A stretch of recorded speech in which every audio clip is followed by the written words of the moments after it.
അപ്പോൾ നമ്മൾ second സെമ്മിൻ്റെ financial അക്കൗണ്ടിങ്ങിൻ്റെ അവസാനത്തെ ചാപ്റ്റർ പറയുന്നത് chapter number 5 financial statements of joint stock companies. ബാക്കിയുള്ള 4 ചാപ്റ്ററിനോട് നമ്മൾ ക്ലാസ് എടുത്തതായിരുന്നു. 5ാമത്തെ ചാപ്റ്റർ പറയുന്നുണ്ട് പ്ലസ് ടുവിനൊക്കെ പഠിച്ച ജോയിൻറ്റ് സ്റ്റോക്ക് കമ്പനിയുടെ ഫൈനൽ അക്കൗണ്ടിന് ഒന്നുകൂടി വലുതായിട്ട് പറയുന്നുണ്ട്. അതിൻ്റെ പ്രോഫിറ്റ് ലോസ് അക്കൗണ്ടും ബാലൻസ് ഷീറ്റും 2013 പുതിയ കമ്പനീസ് ആക്ട് പ്രകാരം പ്രിപ്പയർ ചെയ്യുന്ന പ്രോബ്ലമാണ് ഈ ചാപ്റ്റർ വരുന്നത്. നോക്കാം, ഈ company must prepare it's final account annually, എല്ലാ വർഷവും പ്രിപ്പയർ ചെയ്യേണ്ടതുണ്ട്. Preparation of the final account of company compulsory under section 128, അത് നോക്കുക, 128 of the companies act of 2013 Indian companies act section 128 പ്രകാരം പ്രിപ്പയർ ചെയ്യൽ കമ്പൽസറി ആണെന്ന് പറയുന്നു. അതുപോലെ തന്നെ financial statements are accounts or statements prepared at the end of accounting പീരീഡിൽ അവസാനത്തിൽ വർഷ അവസാനത്തിൽ പ്രിപ്പയർ ചെയ്യുന്ന സ്റ്റേറ്റ്മെൻറ്റിനെ പറയുന്ന പേരാണെന്ന് ഫിനാൻഷ്യൽ സ്റ്റേറ്റ്മെൻറ്റ് എന്ന് പറയാം. ഇനി അതിൻ്റെ ഒരു വൺ വേർഡിന് വരാവുന്ന സബ് പോയിൻറ്റ്സുകളാണ് to ensure standard presentation of easy comparability, the format of the balance sheet and the statement of profit and loss has been prescribed in the schedule 3. അതുകൊണ്ട് നോക്കി വെക്കണം, ഷെഡ്യൂൾ 3 സെക്ഷൻ പറഞ്ഞത് 128 schedule 3 of the companies act 2013. Accordingly Indian accounting standard 1, അതായത് ഇത് ഇവിടെ 128 പറയുന്നുണ്ട് schedule 3 prepare ചെയ്യുക. Indian accounting standard 1 lace down the basic requirements for the preparation of financial statements എന്ന് പറയുന്നത്. അത്ര ഉദ്ദേശിക്കുന്നത്. നെക്സ്റ്റ് നോക്ക്, ഫിനാൻഷ്യൽ സ്റ്റേറ്റ്മെൻറ്റ്സ് എന്നുള്ള പറയുന്നത് as per Indian accounting standard section 1 a complete set of financial statement comprises the following: 1 balance sheet, 2 statement of profit or loss, 3 statement of changes in equity, 4 statement of cash inflow, അതുപോലെ notes comprising significant accounting policies and other explanatory informations. അത് നമ്മൾ ചെയ്യുന്നത് ഈ ഒരു ചാപ്റ്ററിൽ ചെയ്യുന്നത് 1ഉം 2ഉം പിന്നെ പാർട്ടായിട്ട് വരും. ബാക്കി നമ്മൾ കോസ്റ്റ് അക്കൗണ്ടിങ്ങിൽ പിന്നെ പഠിക്കും. അതായത് statement of changes in equity, statement of cash flow ഒക്കെ കോസ്റ്റ് അക്കൗണ്ടിൽ പിന്നീട് പഠിക്കാനുണ്ട്. അപ്പോൾ നമ്മൾ പഠിക്കുന്നത് എയും ബിയും മാത്രമേ ഉള്ളൂ. എന്നുള്ളൊരു പാർട്ട് അതിൻ്റെ സബ്ബായിട്ട് വരുന്ന കൂടി നോക്കി വെക്കുക. നമ്മളിതിൻ്റെ ഒന്നാമത്തെ എടുക്കുന്നുണ്ട്. ടെക്സ്റ്റിൽ ആദ്യം ബാലൻസ് ഷീറ്റാണ് നമ്മൾ ആദ്യം പഠിക്കുന്നത്, പ്രോഫിറ്റ് ലോസ് അക്കൗണ്ടാണ്. എന്നിട്ട് എന്ത് ചെയ്യുക, ബാലൻസ് ഷീറ്റ് പഠിക്കാം. സോ നോക്കാം, ഫസ്റ്റ് വരുന്നത് statement of profit and loss എന്നാണ്. SOPL എന്ന് പറയും. Statement of profit or loss എന്ന് പറയുന്നത് പ്രോഫിറ്റും ലോസും കണ്ടെത്താനുള്ള സ്റ്റേറ്റ്മെൻറ്റാണ് ഇവിടെ ഉദ്ദേശിക്കുന്നത്. നോക്കുക, the statement of profit and loss is the primary financial statement to understand the operative performance of enterprise during a given period. ഒരു പർട്ടിക്കുലർ അക്കൗണ്ടിങ് പീരീഡിൽ ഒരു സ്ഥാപനത്തിൻ്റെ ഓപ്പറേറ്റീവ് റിസൾട്ട് എന്താണെന്ന് അറിയാൻ വേണ്ടി വരക്കുന്ന സ്റ്റേറ്റ്മെൻറ്റിനെ പറയുന്ന പേരാണെന്ത്, statement of profit and loss എന്ന് പറയുന്നത്. അതിൻ്റെ പാർട്ടായിട്ട് കൊടുത്തിട്ടുണ്ടായിട്ട് summarises income earned and expenses incurred by enterprises during a given period എന്നാണ്. ഒരു വർഷത്തിൽ ഒരു സ്ഥാപനം ഇൻകർ ചെയ്ത എക്സ്പെൻസുകളും അതുപോലെ തന്നെ അവർക്ക് ഇൻകർ ചെയ്ത ഇൻകവും അതുപോലെ തന്നെ എക്സ്പെൻഡ് ചെയ്ത എക്സ്പെൻസുകളെയും ഉൾപ്പെടുത്തി വരക്കുന്നതാണ്. അപ്പോൾ അതിൻ്റെ റിസൾട്ട് എന്ന് പറയുന്നത് ഇൻകം, മുമ്പൊക്കെ പറഞ്ഞിട്ടുണ്ട്, എക്സ്പെൻസിനേക്കാൾ ഇൻകം കൂടി വന്നാൽ നമുക്ക് എന്ത് പറയും, അവിടെ നെറ്റ് പ്രോഫിറ്റ് എന്ന് പറയും, നെറ്റ് പ്രോഫിറ്റ് ഉണ്ടെന്ന് പറയും. അതുപോലെ തന്നെ ഒരു കമ്പനിക്ക് എക്സ്പെൻസ് ആണ് കുറവെങ്കിൽ കിട്ടുന്ന റിസൾട്ടാണെന്ന് പറയാം, നെറ്റ് ലോസ് എന്ന് പറയാം. അത്രയും നോക്കി വെക്കുക. പിന്നെ അതേപോലെ തന്നെ incomes and expenses may be arranged one after the another and such a preparation is called vertical format. എന്നാൽ 2013 ഫോം പ്രകാരം നമ്മൾ T ഫോമിലല്ല വരക്കുക, വെർട്ടിക്കൽ ഫോമിൽ. മുമ്പ് നമ്മൾ വരച്ചിരുന്നത് ഇങ്ങനെ T ഫോമിലാണ് വരച്ചിരുന്നത്, 2 ഭാഗം കൊടുത്തിട്ടാണ് വരച്ചിരുന്നത്. ഇപ്പോൾ അങ്ങനെയല്ല, വെർട്ടിക്കൽ ഫോമിൽ 1 by 1 എടുക്കുക. ആദ്യം നമ്മൾ ഇൻകം കൊടുക്കും, പിന്നെ കൊടുക്കും, എക്സ്പെൻസ് കാണിച്ചു വെക്കും. The Schedule 3 prescribes the vertical format to be followed, showing income first followed by expenses എന്ന് പറയുന്നു. ഇൻകമാണ് ആദ്യം വരിക, പിന്നെയാണ് അതിൽ എന്ത് കാണിക്കുന്നത്, എക്സ്പെൻസസിനെ കാണിക്കുന്നതെന്ന് പറയുന്നത്. അപ്പോൾ അതിൻ്റെ ഫോർമാറ്റ് കറക്റ്റായിട്ട് കൊടുത്തിട്ടുണ്ട്. ഒന്ന് ശരിക്കും എഴുതി വെക്കുക, നല്ല പഠിക്കുകയും ചെയ്യുക. കാരണം പ്രോഫിറ്റ് ലോസ് അക്കൗണ്ട് മാത്രമായിട്ടും ചിലപ്പോൾ 5 മാർക്കിന് ക്വസ്റ്റ്യൻ വരാറുണ്ട്, അല്ലെങ്കിൽ essay ആയിട്ട് 2 കൂടി ഉൾപ്പെടുത്തിയും ചോദിക്കാറുണ്ട്. അപ്പോൾ നോക്കാം, format form and content of statement of profit and loss account അങ്ങനെയാണ് വരയ്ക്കേണ്ടത്. ബാലൻസ് ഷീറ്റ് അങ്ങനെ തന്നെയാണ്. ഇപ്പോൾ statement of profit and loss for the year end എഴുതുന്നതുകൊണ്ട് നമ്മൾ എന്ത് കാണിച്ചു, ഇവിടെ ഇയർ കാണിച്ചു വെക്കും. ഇയർ എൻഡ് ചെയ്ത് 31/3/2020 വർഷം കാണിച്ചു വെക്കും. പർട്ടിക്കുലേഴ്സ് ഉണ്ട്, അതുപോലെ തന്നെ നോട്ട് നമ്പർ ഉണ്ട്. നോട്ട് നമ്പർ വേണം. നമ്മൾ ഇതിൽ കാണിച്ചിട്ടുള്ള ഐറ്റംസ് ഒക്കെ ഹെഡുകളാണ്. മുമ്പൊക്കെ പറഞ്ഞിട്ടുണ്ട്, ഓർമ്മ ഉണ്ടാവും വിചാരിക്കുന്നു. ആ ഹെഡുകളിൽ ഒരൈറ്റം മാത്രം ഒന്ന് നമുക്ക് ഇവിടെ തന്നെ റെപ്രസെൻറ്റ് ചെയ്യാം. ഒന്നിൽ കൂടുതൽ ഐറ്റം നമ്മൾ എന്ത് വരക്കണം, അപ്പോഴത്തെ നോട്ട്സ് ടു അക്കൗണ്ട് വരക്കണം. അതാണ് നമ്മൾ അതിൽ ഈ പോയിൻ്റ് പറഞ്ഞത്, എന്ത്, നോട്ട്സ് ടു അക്കൗണ്ട്. അപ്പോൾ നോട്ട്സ് ടു അക്കൗണ്ട് വരച്ചിട്ട് ഈ ഹെഡ് എഴുതി അതിൽ വരാവുന്ന 2, 3, 4 ഐറ്റംസ് ഉണ്ടെങ്കിൽ അതിനൊക്കെ വന്ന് ആഡ് ചെയ്തിട്ട് വേണം എന്ത് ചെയ്യാൻ, അതിൻ്റെ ടോട്ടലിൻ്റെ ഭാഗത്ത് മാത്രം ഈ ഹെഡിലേക്ക് കൊണ്ടുവരികയാണ് ചെയ്യുക. അങ്ങനെയാണ് ഇതിൽ ചെയ്യേണ്ടത്. അതാണ് നമ്മൾ എന്ത് പറയുക, നോട്ട് നമ്പർ എന്ന് പറയുക. പിന്നെ അടുത്ത് വേണ്ടത് ഒരു ഫിഗർ കൊടുക്കാനുള്ള ഈ കോളം ഉണ്ട്, അത് വേണമെന്നില്ല, എഴുതണമെന്നില്ല. പിന്നെ വേണ്ടത് അടുത്തൊരു കോളം കൊടുത്തിട്ടുള്ളത് നമ്മൾ ഇവിടെ ഇങ്ങനെ കൊടുത്താൽ മതി, കറണ്ട് ഇയർ ഇവിടെ എന്താ പ്രീവിയസ് ഇയർ, 2 എമൗണ്ട് കോളവും നോട്ട് നമ്പർ മാത്രം മതി. 2 ചെറിയ കോളംസ് വേണമെന്നില്ല, അത് നമ്മളതിൻ്റെ അഡ്ജസ്റ്റ്മെൻറ്റിനെ ആഡ് ചെയ്യാനുള്ളതാണ്, നമുക്ക് വേറെ അതിനകത്ത് തന്നെ കൊള്ളിപ്പിച്ച് എഴുതാം. അപ്പോൾ കോളം വരച്ച് എന്തൊക്കെയാണ്, പർട്ടിക്കുലേഴ്സ് വന്നു, നോട്ട് നമ്പർ വന്നു, അതുപോലെ തന്നെ കറണ്ട് ഇയർ, ഇവിടെ പ്രീവിയസ് ഇയർ, CY എന്നാണ് എഴുതുക, കറണ്ട് ഇയറും പ്രീവിയസ് ഇയറും ഫുള്ളായിട്ട് എഴുതിക്കോളൂ, കറണ്ട് ഇയർ അതുപോലെ തന്നെ എന്താ പ്രീവിയസ് ഇയർ. നമ്മളിവിടെ കൊടുക്കുമ്പോൾ ഈ സ്റ്റേറ്റ്മെൻറ്റ് ഓഫ് പ്രോഫിറ്റ് ലോസിൽ കൊടുക്കുന്നത് രണ്ട് ഹെഡുകളാണ്. ഒന്നാമത്തെ ഹെഡാണെന്ന് പറയുക റവന്യൂ ഫ്രം ഓപ്പറേഷൻ എന്ന് പറയുന്ന ഈ ഹെഡ്, രണ്ടാമത്തെ ഹെഡാണെന്ത് എക്സ്പെൻസസ് എന്ന് പറയുക. അങ്ങനെ 2 പ്രധാനപ്പെട്ട ഹെഡ് വൈസിലാണ് ഇതിനെ ക്ലാസിഫൈ ചെയ്യുന്നത്. ഫസ്റ്റ് പറഞ്ഞു എന്ത്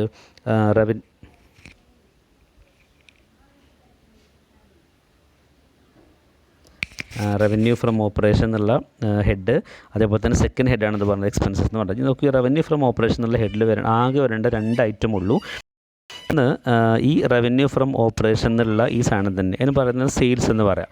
ഇതിൽ വരേണ്ടതാകെ എന്തുള്ളൂ, സെയിൽസിൽ നിന്ന് അതിൻ്റെ എക്സ്പെൻസുകൾ മൈനസ് ചെയ്യുന്ന ഐറ്റംസ് മാത്രമേ ഉള്ളൂ. അതായത് സെയിൽസിലെ റിട്ടേണും സെയിലുമായി ബന്ധപ്പെട്ട എക്സ്പെൻസുകൾ മൈനസ് ചെയ്യാൻ പ്രോബ്ലം വരുമ്പോൾ പറഞ്ഞു തരേണ്ടത്. അപ്പോൾ അതാണ് അതിൽ ചെയ്യേണ്ടത്. പിന്നെ അതർ ഇൻകംസ് ഉണ്ട്. അതർ ഇൻകംസ് എന്ന് പറയുന്നത് ഈ ഒരു കമ്പനിക്ക് സെയിൽസ് അല്ലാതെ കിട്ടുന്ന ബാക്കി എല്ലാ വരുമാനത്തെയും പറയുന്ന പേരാണത് അതർ ഇൻകം എന്ന് പറയാം. അപ്പോൾ commission received, rent received, dividend received, interest received ഒക്കെ പറയല്ലേ, അതെല്ലാം അതിൽ ഉൾപ്പെടുത്തും. അടുത്ത് നമ്മൾ എന്ത് ചെയ്യും, ടോട്ടൽ ചെയ്യും. ടോട്ടൽ ഒരു കോളം കൊടുത്ത് ഇവിടെ നമുക്ക് ഇവിടെ വരുമ്പോൾ ഒരു ബ്രേക്ക് വരും. എന്നുവെച്ചാൽ എന്താ ബ്രേക്ക് വരുന്നത് വെച്ചാൽ ഇൻകം കഴിഞ്ഞു, 2 ഇൻകമേ ഉള്ളൂ, ഒന്ന് റവന്യൂ ഫ്രം ഓപ്പറേഷനും 2 എന്തും അതർ ഇൻകവും. ഇനി അടുത്തതാണ് എന്ത് പറയുക, അടുത്ത ഹെഡാണിത് എക്സ്പെൻസസ് എന്ന് പറയുന്നത്. എക്സ്പെൻസിൽ നമുക്ക് വരാവുന്ന കുറേ സബ് ഹെഡുകളാണ്. ഒന്ന് cost of material consumed, cost of material consumed നമ്മൾ എന്താ തരിക, അതാണ് പർച്ചേസ് എന്ന് പറയാം. 2 പ്രധാനപ്പെട്ട ഐറ്റംസ് അതിലെ മുമ്പ് എഴുതിയ പോലെയല്ല, ഫോർമാറ്റിൽ ചേഞ്ച് ഉണ്ട്. ഇത് സെയിൽസിന് പകരവും ഈ കോസ്റ്റ് ഓഫ് മെറ്റീരിയൽ കൺസ്യൂംഡ് എന്തിന് പകരമാണ്, പർച്ചേസിന് പകരം. അപ്പോൾ എന്ത് ചെയ്യണം, പർച്ചേസിൽ നിന്ന് റിട്ടേൺ മൈനസ് ചെയ്യണം. പർച്ചേസുമായി ബന്ധപ്പെട്ട എക്സ്പെൻസുകൾ എന്ത് ചെയ്യും, മൈനസ് ചെയ്യാവുന്നതാണ്. ആ ഒരു ഹെഡിന് അതിൽ വരിക. പിന്നെ അടുത്തത് കോസ്റ്റ് ഓഫ് മെറ്റീരിയൽ അടുത്ത് വരുന്ന പർച്ചേസ് ഓഫ് ട്രേഡ് എന്നാണ്. Purchase of stock in trade second item, അത് ഉണ്ടെങ്കിൽ അതേപോലെ ഉണ്ടാവും, അത് മാത്രം എടുത്ത് എഴുതിയാൽ മതി. Purchase of stock in trade എന്ന് പറഞ്ഞിട്ട് ക്വസ്റ്റ്യനിൽ തരാറുണ്ട്, അപ്പോൾ അത് അതേപോലെ എടുത്ത് എന്ത് ചെയ്യുക, എഴുതി കൊടുത്താൽ മതി. നെക്സ്റ്റ് വരേണ്ടത് changes in inventories of finished goods, അത് ഇത്ര മാത്രം മതി. ചേഞ്ചസ് ഓഫ് ഇൻവെൻറ്ററീസ് മതി, ചേഞ്ചസ് ഓഫ് ഇൻവെൻറ്ററീസ് അത്ര ഇത് മതി. അപ്പോൾ ചേഞ്ചസ് ഓഫ് ഇൻവെൻറ്ററീസ് എന്ന് പറയുമ്പോൾ അത് നമ്മൾ എപ്പോഴും ഓർത്ത് വെക്കേണ്ടത് ഓപ്പണിംഗ് സ്റ്റോക്ക് മൈനസ് ക്ലോസിംഗ് സ്റ്റോക്കാണ്. ഇത് എപ്പോഴും ഓർമ്മ ഉണ്ടാവുക. Opening stock minus closing stock 2 ഐറ്റവും ക്വസ്റ്റ്യനിൽ തരും. അപ്പോൾ ഓപ്പണിംഗ് സ്റ്റോക്കിൽ നിന്ന് ആരും മൈനസ് ചെയ്യുക, ക്ലോസിംഗ് സ്റ്റോക്കിൽ നിന്ന് മൈനസ് ചെയ്യുന്ന പറയുന്ന പേരാണ് ചേഞ്ചസ് ഇൻ ഇൻവെൻറ്ററി എന്ന് പറയാം.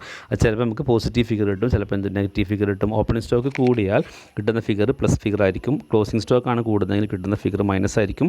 അക്കൗണ്ടിങ് നമ്മൾ മൈനസ് കാണിക്കുകയാണ് എന്താ ചെയ്യുക, ബ്രാക്കറ്റിൽ ആൻസർ. ഇപ്പോൾ 10,000 ആണ് മൈനസ് ഇട്ടെങ്കിൽ ബ്രാക്കറ്റിൽ നമ്മൾ എന്ത് ചെയ്തും 10,000 ചെയ്തു, മറ്റുന്നത് മൈനസ് ആണ് ചെയ്യുക. അതൊക്കെ പ്രോബ്ലം വരുമ്പോൾ നോക്കാം.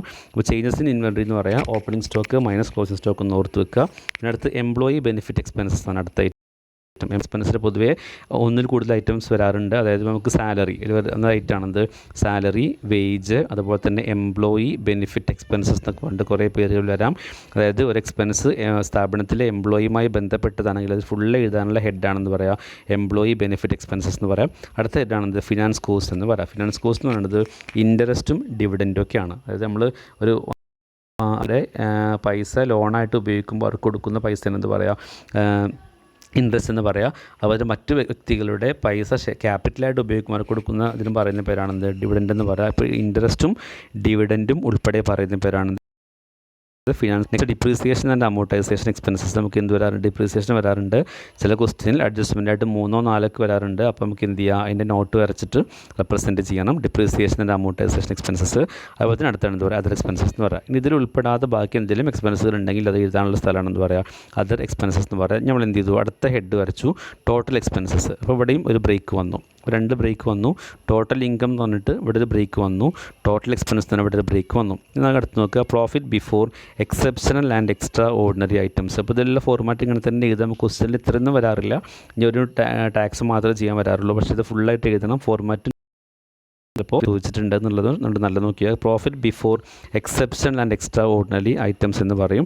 അപ്പോൾ നമുക്ക് എന്ത് കിട്ടുമെന്ന് വെച്ചാൽ ഈ ഒരു ടോട്ടൽ കിട്ടിയില്ലേ, ഈ സെക്കൻഡ് കോളത്തിൽ നമുക്ക് എമൗണ്ട് എന്തായാലും ഉണ്ടാവില്ല. ഈ ഒരു കോളത്തിലെ എമൗണ്ടിൽ നിന്ന് ഈ കോളത്തിൽ ടോട്ടൽ മൈനസ് ചെയ്യുമ്പോൾ കിട്ടുന്നതിനെ പറയുന്ന പേരാണെന്ത്, പ്രോഫിറ്റ് ബിഫോർ എക്സെപ്ഷണൽ ഐറ്റംസ് എന്ന് പറയാം. അപ്പോൾ ഈ ഒരു ടോട്ടൽ അവിടെ കിട്ടി. പിന്നെ വരേണ്ടത് എന്ത് ലെസ് എന്ത് ചെയ്യുക, എക്സെപ്ഷണൽ ഐറ്റംസ് ലെസ് ചെയ്യുക. അപ്പോൾ കിട്ടുന്നതാണ് profit before extraordinary item. ഇപ്പോൾ എക്സെപ്ഷണൽ ഒഴിവായി, പിന്നെയാണെന്ത് profit before extraordinary items എന്ന് പറയാം.